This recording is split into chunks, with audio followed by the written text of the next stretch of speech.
Perfectly ridiculous of them. It's childish to be in deep mourning for a man who is staying with you for a whole week as a guest. I call it grotesque. You are certainly not staying as a house guest or as anything else. You have got to leave by the 4-5 train. Well, leave so long as you're in mourning. It'd be most unkind of me.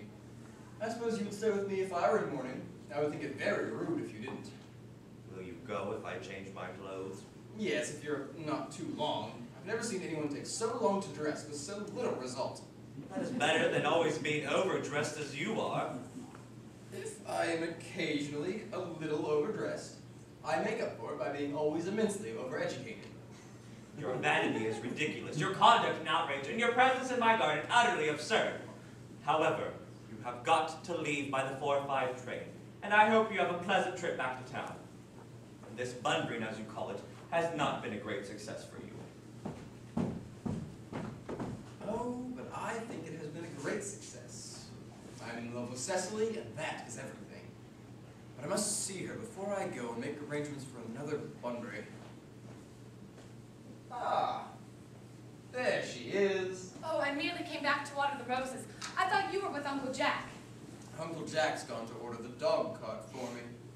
Is he going to take you for a nice drive? Now, he's going to send me away. Then have we got to part? I'm afraid so. It's a very painful parting. It is always painful to part from anyone to whom one has just known for a very brief space of time. The absence of old friends one can endure with equanimity, but even a momentary separation from anyone to whom one has just been introduced is almost unbearable. Thank you. The dog cart is at the door, sir. It can wait, Baronin, for 5 minutes. Yes, miss. Cecily, I hope I shall not offend you if I state quite frankly and openly that you seem to me to be in every way the physical personification of absolute perfection. I think your frankness does you great credit, Ernest. If you'll allow me, I will copy your remarks down into my diary.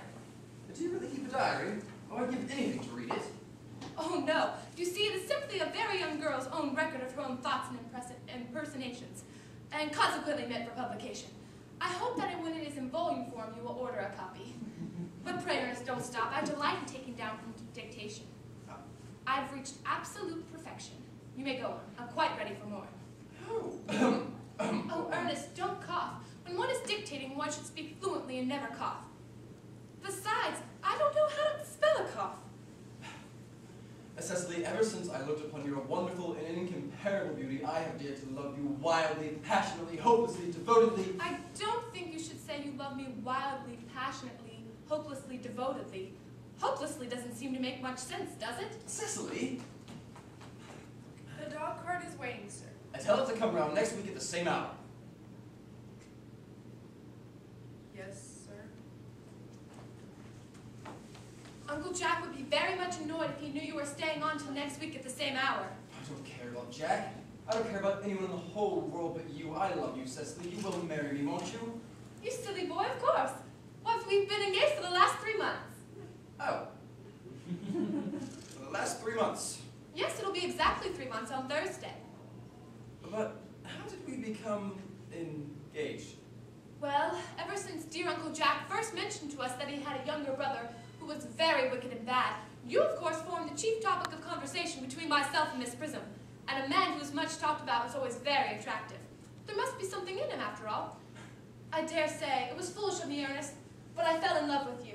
Oh, darling, and then what? Well, on the 14th of February last, after a long struggle with myself, I was determined to end your entire ignorance of my existence. So, after a long struggle with myself, I accepted you under this dear old tree here. And then the next day, I bought this ring in your name. And this is the bangle with the true lover's knot I promised you always to wear. Oh, did I give you this? It's very pretty, isn't it? Yes, you've very good taste, Ernest. It's the excuse I've always given you for leading such a bad life. And this is the box in which I keep all your dear letters. My letters? But Cecily, I have never written you any letters. You need hardly remind me that, Ernest. I remember only too well I was forced to write your letters for you. Well, I wrote 3 times a week and sometimes often. them. Oh, no, I couldn't possibly let you. They make you far too conceited. The 3 you wrote me after I'd broken off the engagement were so beautiful and so badly spelled that even now I can hardly read them without crying a little. But was our engagement ever broken off? Well, of course it was. On the 22nd of last March. You can read the entry if you'd like. Today I broke off my engagement with Earnest. I feel it better to do so. The weather still continues charming. But what had I done? I had done nothing. Cecily, I am very much hurt indeed to hear you broke off our engagement, especially when the weather was so charming. Well, it would have hardly been a very serious engagement if it hadn't been broken off at least once, but I forgave you before the week was out. Oh, what a perfect angel you are. You dear romantic boy. I hope your hair curls naturally, does it? Yes, dear, with a little help from others. I'm so glad. But Cecily, you'll never break off our engagement again, will you? Oh, I don't think I could possibly now that I've actually met you. But of course, there is the question of your name. Of course there is. You must not laugh at me, darling, but it's always been a very girlish dream of mine to love someone with the name of Earnest. The name alone inspires one with absolute confidence. I pity any poor married woman whose husband is not called Earnest. But you don't mean to say that you couldn't love me if I had some other name? What was name?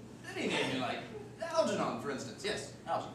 But I don't like the name of Algernon. Well, my own dear, sweet, loving little darling, I don't see what you should have against the name. It's not at all a bad name. It's a rather aristocratic name. Half the chaps in the bankruptcy court are called Algernon.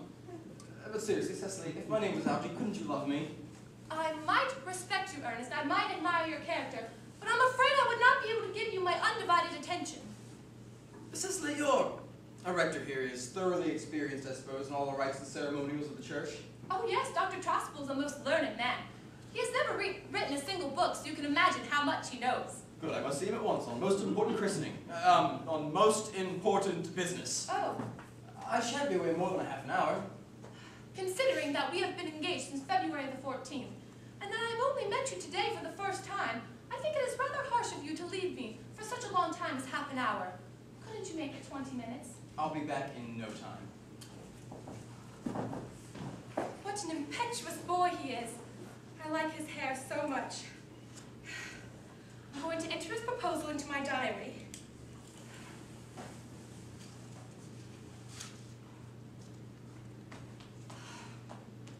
Miss Fairfax has just called to see Mr. Worthing. On very important business, Miss Fairfax states. Isn't Mr. Worthing in his library? Mr. Worthing went in the direction of the rectory some time ago. Pray ask the lady to come out here. Mr. Worthing is sure to be back soon. And you may bring tea as usual.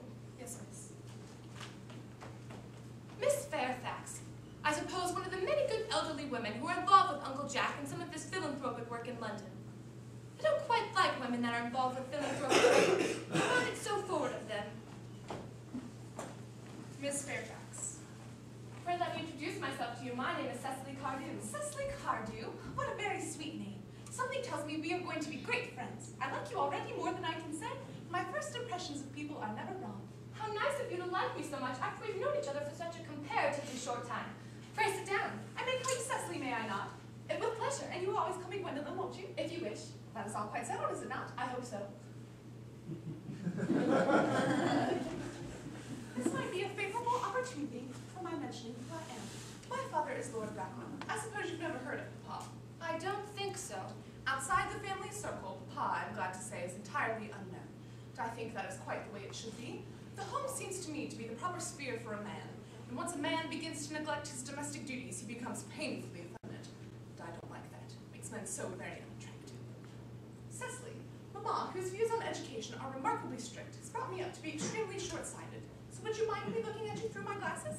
Oh, not at all, Gwendolyn. I'm very fond of being looked at.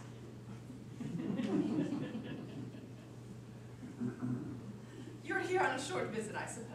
Oh, not at all. I live here. Really? Your mother or some other female relative of advanced years resides here also. Oh, no, I have no mother, nor in fact any relations. Indeed. My dear guardian, with the assistance of Miss Prism, has the arduous task of looking after me. Your guardian? Yes, I'm Mr. Worthing's ward. It's very strange. He never mentioned he had a ward. How very secretive of him. It grows more interesting.